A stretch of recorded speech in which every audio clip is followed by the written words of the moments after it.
I'll pay when I become a doctor." The words slipped from the little girl's mouth like a sacred vow in the sterile silence of the hospital emergency room. The security camera overhead hummed faintly as a man in an expensive navy suit turned toward the voice that had cut through his racing thoughts, like a whisper breaking through thunder.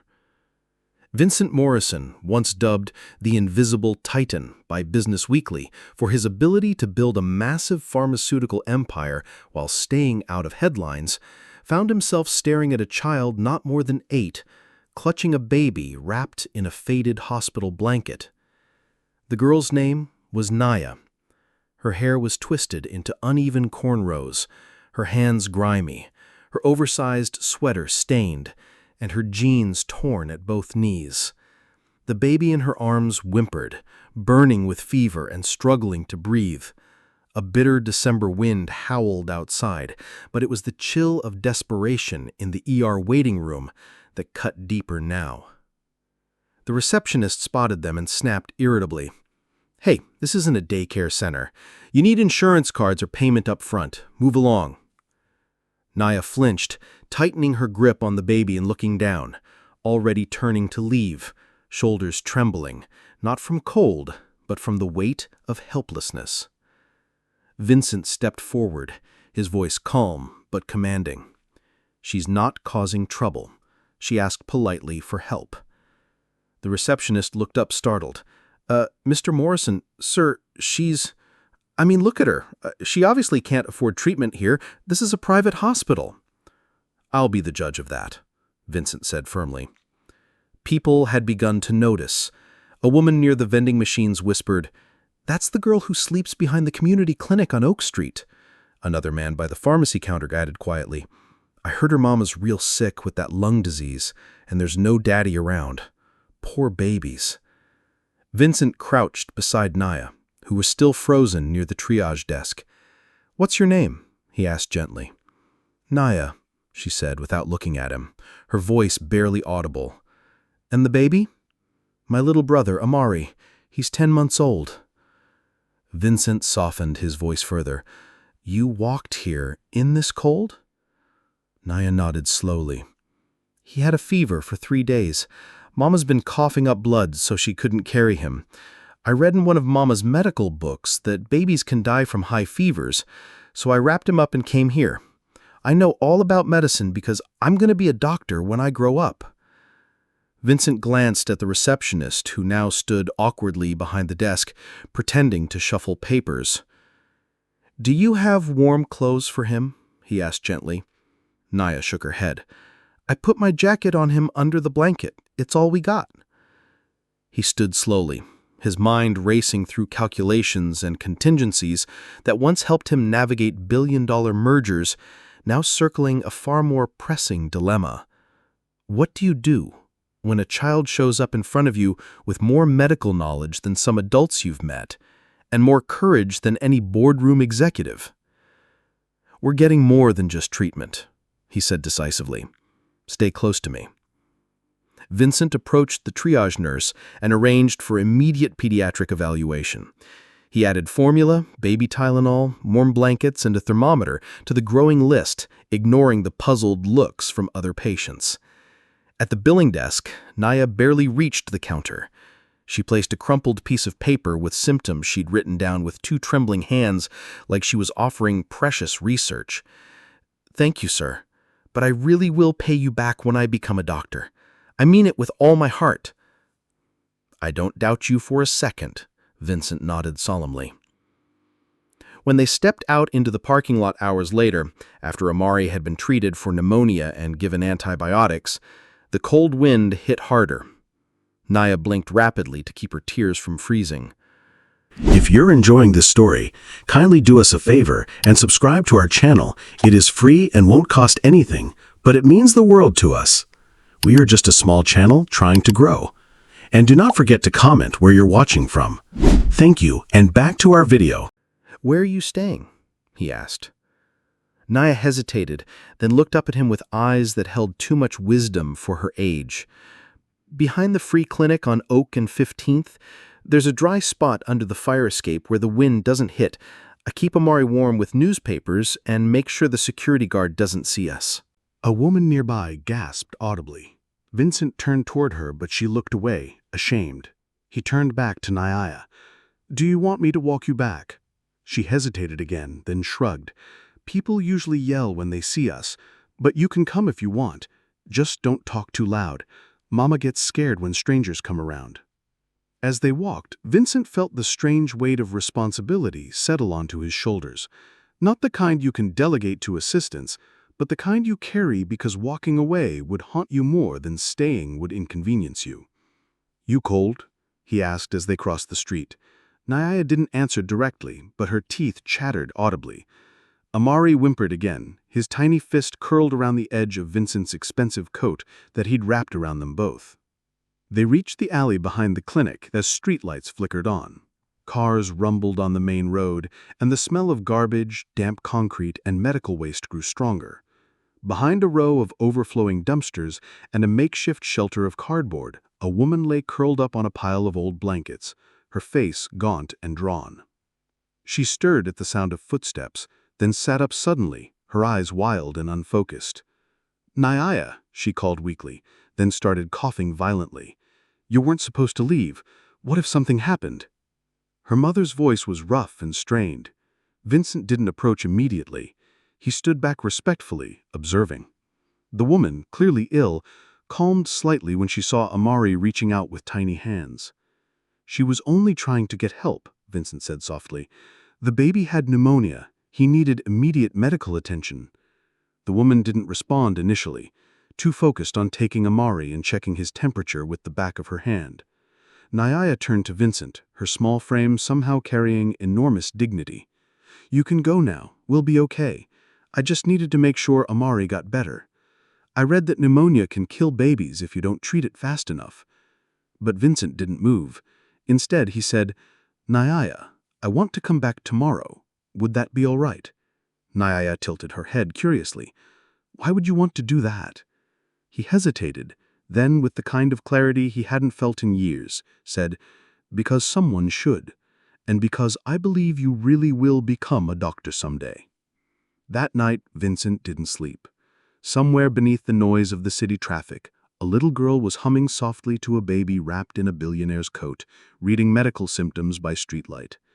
And in the quiet of his glass penthouse, a man realized that perhaps the richest thing he could ever be was truly needed. If this story touched your heart, remember that sometimes the most powerful medicine is simply believing in someone's dreams, and perhaps somewhere another child is making an impossible promise, waiting for someone to listen. The morning air stung Vincent's lungs as he stepped out of his black Mercedes SUV and locked the door behind him. He wasn't dressed like a pharmaceutical mogul today. No suit, no tie, just dark jeans, a plain gray sweater, and a heavy winter coat. The kind of man who could blend into any crowd. But his eyes, sharp and calculating, were the same ones that once negotiated multi-billion-dollar FDA approvals. Today, though, they were searching for something entirely different. Oak and 15th hadn't changed overnight. The medical waste bins still overflowed, the free clinic still had a line of people wrapped around the building. But Vincent's eyes went to the fire escape behind the clinic, the place Nyaya described the night before. His heart thudded with unexpected anxiety. He was afraid, not for himself, but for what he might find, or not find. He saw the familiar cardboard shelter, the pile of medical journals someone had thrown away, and there, curled on a flattened moving box, was Nyaya, Amari tucked against her chest like a second heartbeat. His eyes were closed, but the moment his footsteps echoed too loudly on the wet pavement, she stirred. She sat up quickly, alert like a small animal sensing danger, then relaxed when she recognized his face. "You came back," she said, her voice husky from the cold. "I said I would." Nyaya pulled Amari closer, his tiny hand still clutching a corner of Vincent's coat from the night before. "He didn't cough much last night," she whispered. "The medicine is working. I checked his temperature every 2 hours like the doctor said." Vincent pulled a thermos from his bag and handed it to her. "It's warm. Hot chocolate with a little honey. Not too sugary." Her eyes lit up with disbelief. She opened the lid carefully, took a sip, and sighed like an adult finding peace after a long day. "Tastes like Christmas morning," she said softly. Vincent smiled faintly. That was the idea. The sound of movement behind the cardboard made Vincent tense. Nyaya's mother emerged slowly, one hand steadying herself against the clinic's brick wall, the other covering her mouth as she fought another coughing fit. Blood specked her palm when she pulled it away. Her name was Imani, and she looked at Vincent with a mixture of suspicion and desperate hope. "You again?" she said hoarsely, trying to catch her breath. Vincent nodded toward the paper bag he had in his hand. "I brought breakfast, and something for your cough." Imani's eyes narrowed. "You're with social services? Child protective?" "No," Vincent said simply. "Just me." She examined the bag he had placed near the wall. Egg sandwiches, throat lozenges, and a small bottle of prescription cough syrup he had his personal physician prepare. "Rich folks always think food and medicine fix everything," Imani said, biting into one of the sandwiches. "They don't," Vincent agreed quietly, "but they help while we figure out what will." He stepped back, giving her space. Imani reached for the cough syrup, read the label carefully, then looked at him with new interest. "This is the expensive stuff, the kind they don't give out at the free clinic. Your daughter told me you've been coughing up blood. That's not something to ignore." Imani's facade cracked slightly. "You don't know a damn thing about what I should or shouldn't ignore." "You're right," Vincent said without defensiveness, "but I'd like to learn, if you'll let me." Imani scoffed, but there was less venom in it. "Why? What's in it for you?" Vincent looked at Nyaya, who was now showing Amari the pictures in a children's medical book Vincent had brought. "Your daughter trusted me last night. She looked me in the eye and made a promise about her future that most adults wouldn't have the courage to make. That means something to me." "She's always been like that," Imani said softly, watching Nyaya explain to Amari why his breathing sounded clearer. "Reading everything she can get her hands on about medicine. Says she's going to save people someday." Her voice caught. "I just don't want her dreams to die in places like this." "They don't have to," Vincent said. A long silence followed, broken only by Amari's contented babbling and the distant sound of the city waking up. Finally, Imani asked, "You got kids of your own?" "No," Vincent admitted. "My wife passed away 12 years ago. Cancer. We never had children." "You lonely?" He nodded once. "Sometimes. Most of the time, actually." Imani studied his face, looking for deception and finding only honesty. "You still want to help?" "More than I've wanted anything in a very long time." "Then don't just bring food and medicine," she said, her voice growing stronger. "Bring us a way out, a real one. I don't want charity that makes you feel good and leaves us exactly where we started." Vincent's breath caught. That was the real challenge. Not sandwiches or cough syrup, but transformation. And it wasn't going to be simple. "I don't want charity either," Imani continued. "I want a chance. I want to take a shower without timing myself at the shelter. I want to sleep without checking over my shoulder every 5 minutes. I want Nyaya to have books and a desk and a future that isn't written by where she was born." "I understand," Vincent said, and for the first time he truly did. He looked around at their makeshift home under the fire escape, newspapers for insulation, medical waste containers repurposed as furniture, a child's drawing of a stethoscope taped to the cardboard wall. But he also saw something remarkable. A family that had maintained dignity, hope, and love in circumstances that would have broken most people. "There's an extended stay hotel 6 blocks from here," Vincent said. "Clean rooms, kitchenettes, safe locks. I can get you a suite for 2 weeks while we figure out something more permanent." Imani's eyes filled with tears she quickly tried to hide. "What's the catch?" "No catch," Vincent interrupted gently. "Just give Nyaya and Amari some warm nights in clean water. Give yourself a chance to recover from that cough." She didn't answer immediately. Then so quietly, he almost missed it, she said, "We'll go. But if this is some kind of power game—" "It's not," Vincent interrupted gently. "It's just one person helping another, the way it should be." As they gathered their few belongings, Nyaya tucked her medical book carefully into a plastic bag. "Mr. Vincent," she said, looking up at him with those wise 8-year-old eyes.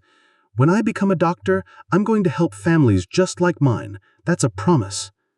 "I believe you will, Nyaya, and I'll be there to see it happen." 5 years later, Vincent stood in the audience of the university auditorium, his heart swelling with pride as 13-year-old Nyaya stepped up to the podium.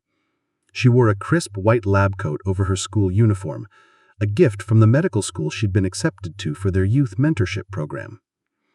"When I was 8 years old," Nyaya began, her voice clear and confident, "I made a promise to a stranger in a hospital emergency room. I told him I'd pay him back when I became a doctor." The audience fell silent as she continued. "Today, I'm here to tell you that dream is closer than ever. Thanks to the Morrison Foundation Scholarship Program, I'll be starting pre-med courses next fall while finishing high school." Vincent wiped his eyes discreetly. Beside him sat Imani, now healthy and working as a patient advocate at the same clinic where they'd once lived behind. She squeezed his hand as Naya spoke about resilience, hope, and the power of believing in impossible dreams. "The man who helped us that night didn't just save my baby brother's life," Naya said, her eyes finding Vincent in the crowd. "He saved our entire future. Mr. Morrison taught me that sometimes the greatest medicine is simply seeing someone's potential and refusing to give up on it." The audience erupted in applause as Naya concluded, "I'm still going to pay him back when I become a doctor, but now I know the payment isn't money.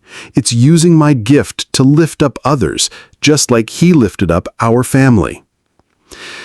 Later, at the reception, young Amari, now 6 and healthy, ran up to Vincent carrying a drawing. "Look what I made," he said proudly, showing off a picture of a woman in a white coat with a stethoscope. "That's my sister Naya when she's a real doctor." Vincent chuckled, ruffling the boy's hair. "She's already a real doctor in her heart, buddy. The degree will just make it official." Naya appeared beside them, still wearing her lab coat, a small pin on the lapel reading "Future MD, Morrison Scholar." She looked at Vincent with the same determination he'd seen that first night, but now it was backed by years of study, support, and unwavering belief. "You know," she said thoughtfully, "I used to think becoming a doctor was about paying you back, but I realize now it was never about debt, it was about paying it forward." Vincent nodded, his throat tight with emotion. "That's what real healing looks like, Naya. Not just treating symptoms, but changing lives." As the evening wound down, the small family that had formed in the most unlikely circumstances stood together on the university steps. Imani, healthy and radiant, her arms around both her children. Vincent, no longer the invisible titan, but a man who'd found his greatest success in believing in a little girl's impossible dream. "So," Vincent said with a grin, "think you'll still remember us when you're Dr. Naya?" She laughed, the same bright sound he'd heard that first morning when she tasted hot chocolate. "Are you kidding? You're going to be the first person I call when I graduate medical school. After all, I made you a promise."